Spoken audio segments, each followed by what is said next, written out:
If you know Mary and know how kind of struggling internally she is, uh, it, her art is always so happy and cheerful in a way. And it's kind of funny to see the contrast between her personality and her artwork. And I think to really appreciate that, you kind of gotta meet her. It's just a manifestation of who Mary is, really. I mean, it's somebody who's inside their own head a lot.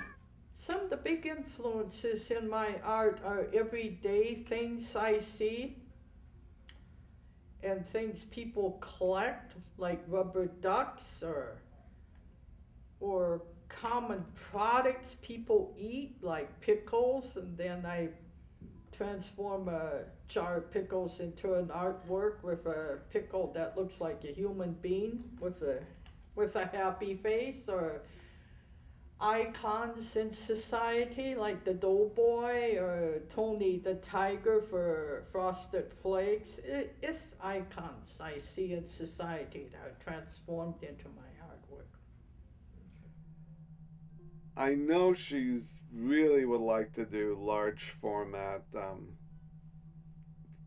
painting on canvas, and then financially it's very prohibitive for her. My style has changed over the years, and what I can afford, I use art materials. Otherwise, I go to the more expensive art materials like acrylic paints, and then my artwork becomes more colorful and abstract. While drawing on paper with crayons, I do the icon art. I think that's what really attracts me to it. I mean, she does some things that look like it's just pop art that's totally from, Peter Mack's 60s kind of influence. But when she does other pieces, there's a certain weight to it. Like the piece that I have with the rocking horse, it's almost 3D off the page because the way she's given a real sense of feeling to the work, despite it being colorful. It has weight to it. I have gone through the whole gamut of traditional Renaissance art to the most ultra modern. I have experimented with all kinds of art materials, and plus different styles of art. Plus, I blend different styles of art and put them together and see what results I get. She can go from one style to another, but it's still all in the same realm of this kind of. It's sunny, but it's hard to explain. It's sunny, but it has a warm, dark sense to it too. I like experimenting and maybe certain types of pieces I might like and progress from that style or material I use. This being an experimental scientist working in a lab, try to make a discovery or try to do research. I more or less like doing research and experimenting with materials and different styles of art.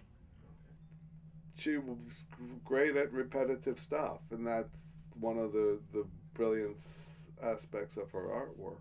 But when you really look at it, if you study her work, especially her graphite work, it's amazing detail. I think one of her masterworks, and I tell her, I think she should get top dollar for this from a museum. It says her intergalactic beauty pageant.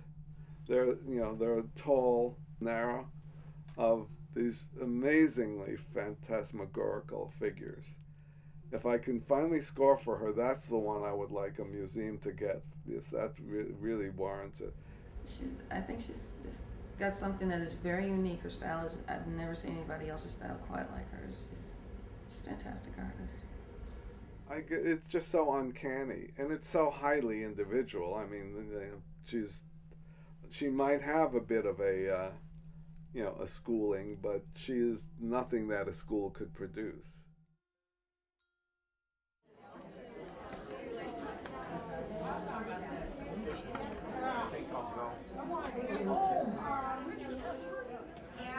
Oh, man. Well, let's get out of here.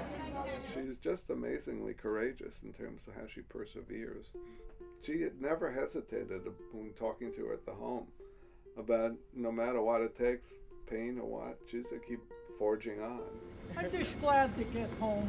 It's just another show. By the time you get in your 50s, you know, unless you're so famous and making a lot of money, then you'll love it. But it's just another show. I find Mary curious and really delightful and a fantastic artist, really. I just hope I could get my sculpture garden done this year. It's going to cost a lot of money. She's just followed her own multi-braided path, and they're just very joyous for the most part. You know, you can't ask too much more of art than bringing pleasure into your life.